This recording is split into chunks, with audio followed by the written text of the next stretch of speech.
I want to talk about the images that we create. When we talk about God is in the likeness or the image of, or to not put another idol in front of God. Some of what that may mean. In addition, how we do that ourselves, within ourselves, in the world, and how that also is taking away from what is true, what is real in the world. So when we talk about a person, it's very simple, keep it simple and concrete here for a bit. When we talk about a person that we knew, often we have, when we talk about past is associated with the memory that we have about a person, place, thing, object. And it's often attached with an emotion that we have. So the memory is imbued with the story that we have and the emotions that we experienced. So it's a fusion, like a video of something that's going on or went on in our past. We take impressions, imagine like a stamp, and we say, we meet somebody. We don't know them long enough in time to really have a more of a multidimensional, multifaceted experience of them. But we can start to pick out things that we've known about the person through that experience, and then us in our past experiences, and project or put impose upon them what we think these qualities may be based on our experiences of past and how they're showing up right now. So this impression that we get, like a stamp, is who we think they are. So that video, when it plays now in the past of that person, it's imbued with the movie or the story of the experience that we had, that also has the feelings that we felt and the ideas or evaluation or meaning that we made about that when we look back on it, often based on how it made us feel. Now, that memory, that although that's a past moment, we often are living that in the now moment as we're thinking about the past. That the mind itself can't discern the difference between past and now, because within the scope of eternity, there is no past. It's all happening now. You bring something here present, that's now, right? So you'll hear lots of spiritual talk around past, present, future, and living in the now. It's a lot of being mindful about what we think and these associations that we have about the past and how we're living them, potentially even re-traumatizing ourselves now with the past. That isn't necessarily what I'm wanting to talk about today. I've talked about some of that in other videos.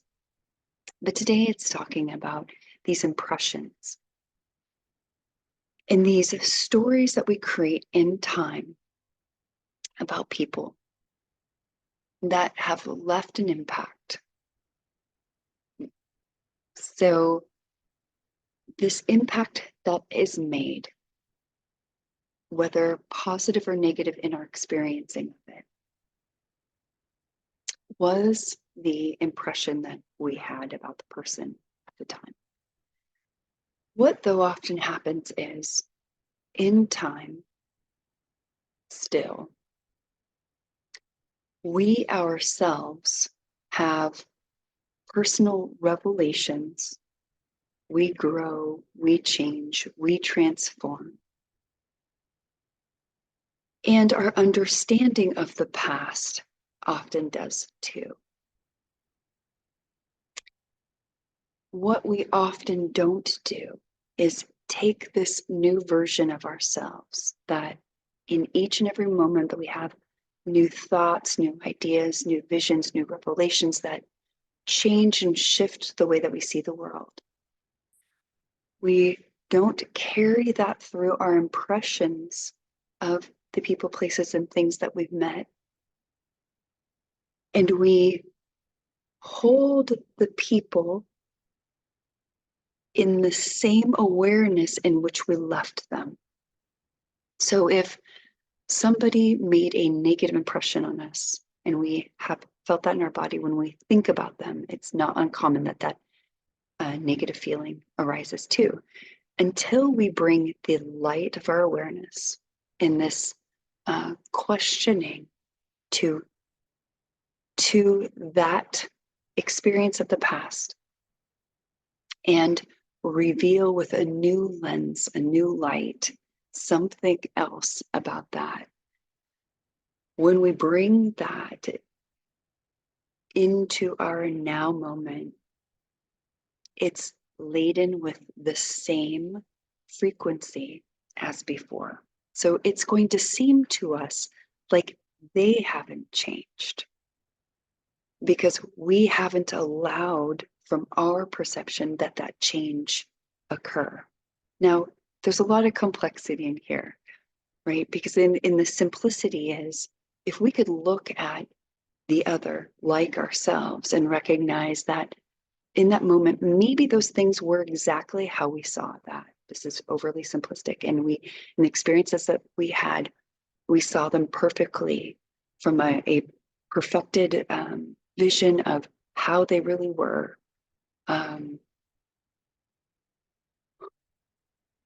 If we extend the same grace, that if we make mistakes, we have the ability to change, that we're not the same person from each moment to the next, can we extend that awareness that all of the world is doing the same thing?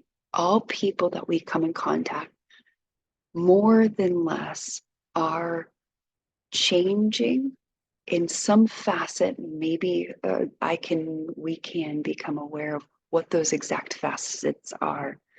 But more often than not, they might be micro changes, micro awarenesses of, I did that yesterday and I'm not doing that anymore today. And that choice to change, in their world changes their way of relating and reacting and responding within their world.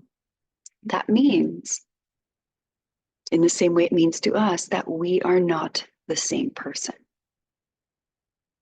When we understand or start to really understand that we are not the same,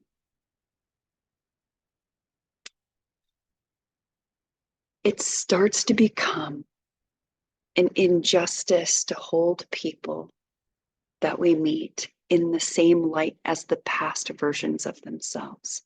Because essentially what we're doing unconsciously is we're saying, this version of you that I remember is you now, and you haven't changed.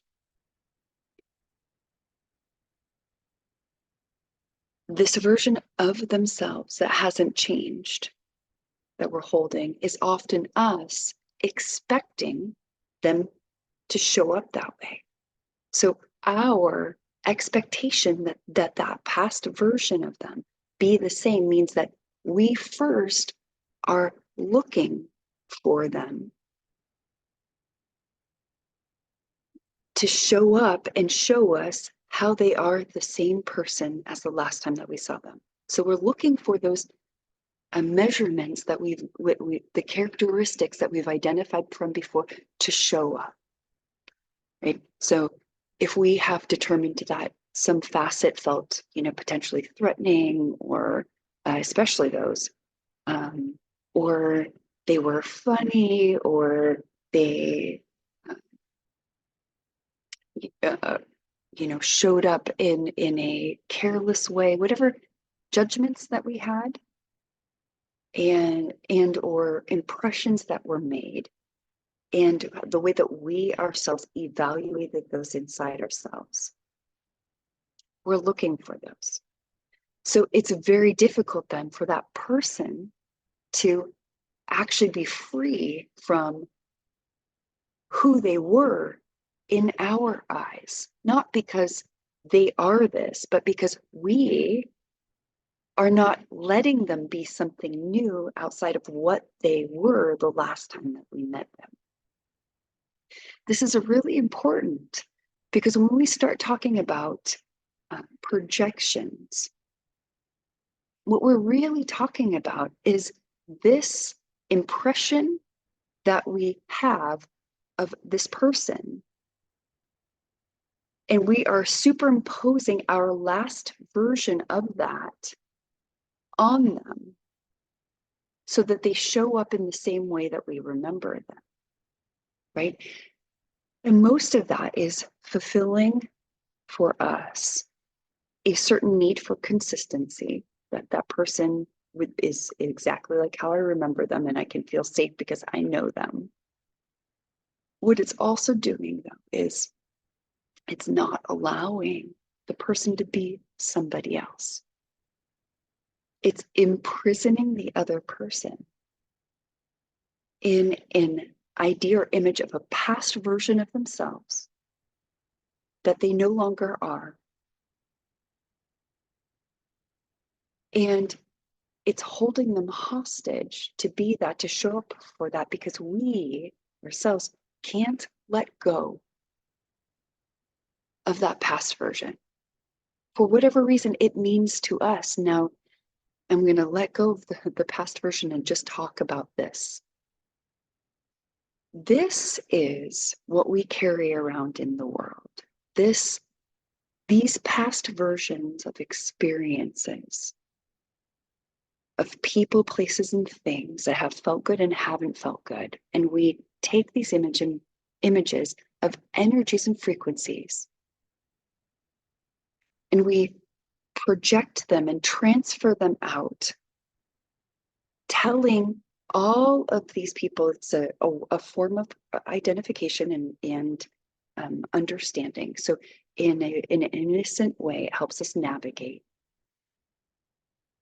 When we create an identity out of it, which means that like that person, we say they're that, they are that, we've made them, we've created and imposed upon them who we believe that they are. And we are essentially telling them they are that to us. We've created an identity. Now, whether that person is actually that or not, well, is a whole other conversation in reality. It's going to depend on a lot of variables, whether they identify with that or not, whether they have an overabundance of yin and actually surrender to the certainty of our own power and willfulness that they are that thing, and thus act when they're with us like that thing. And that proves back to us that they are that thing because we are so righteous and so careless with our power that we would tell people who they are and assert to them that they are that thing. That then imprisons them to be that for us. So they never can break free while they're with us in our mind, those versions of them that they are.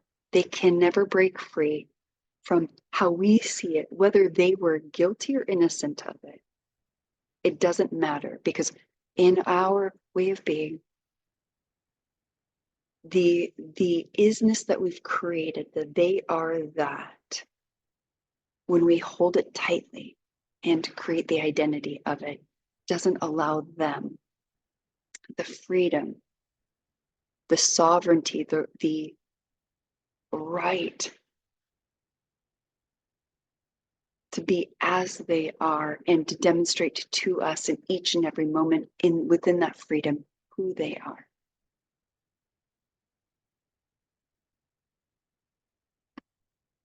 this is a big reason why us restoring our own innocence of our own perspective of the world, where we stop holding the world in a way hostage to the way that we are seeing it, meaning I say you are this, you are this, you are this, it is this, it is this, it is this, it is this. With that certainty, that does not let, and it no longer allows it to be bigger than this that we see, as if this that we see is the totality or the fullness of the truth in the wholeness of it. And it's often that realm that we lose perspective of when we almost focus and narrow our description and oversimplify the identification of the outside of our outer world. When we say it is and this is, it's a tree, and we forget that the tree has a frequency and a vibration that is actually alive, and it changes too, and we can feel that, and it communicates. It's more than labeling it or stamping it as it's this. In the same way that we are more than that moment that we made a bad decision and chose to steal or to lie or to make a choice that taught us we shouldn't make that choice anymore. If everyone held us accountable in their mind as that thief and that liar, and every time we're around that person, how would we feel?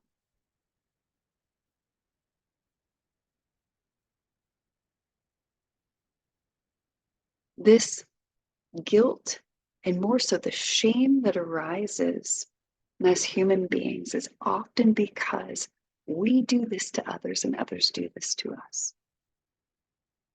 That the choices that we've made come from the outside with a certain condemnation and judgment and a stamp over us, where they hold our image, the purity and innocence of our image of us inside them, and they desacralize it.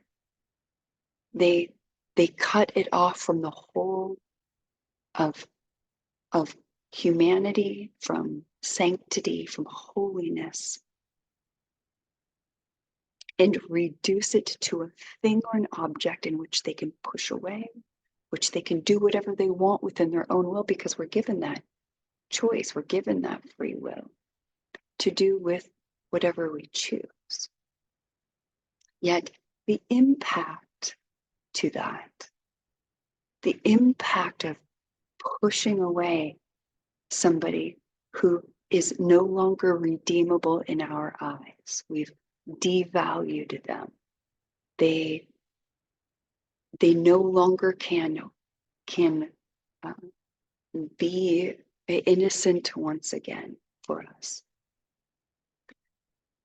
When we understand that for us, how we feel when other people do that to us, it makes it a lot more difficult to do that to others. When we know that what happens in time, when we are in a way not allowed or permitted to change, to not be able to be someone different than what the other person sees, feels, and experiences, where we have to prove ourselves now in the eyes to the one who has devalued us. And the dynamics that arise from this identity order that is not aligned in and with God, and from the wholeness and fullness of and from God, how God sees us, how God sees us, how God is, and to even leave room and space open to not know. When we start to live more in the paradox of knowing and not knowing, both simultaneously, that there are things that we can know that can be revealed to us, but there's a greater unknowing that's surrounding the knowing that we don't know. The things that become illuminated to us that we can see in that moment in time, in now, and that which is yet to be revealed. When we take that moment in time and make that moment in time the totality of the person, place, thing, and experience, we've imprisoned that inside ourselves. We've determined that we know more than, and that lack of humility to be open to more has reduced us to that consciousness that is open and aware of something also greater than what we can know, what is knowable and what is not knowable yet, what is yet to be known. The humility needed to access that greater reality is really important.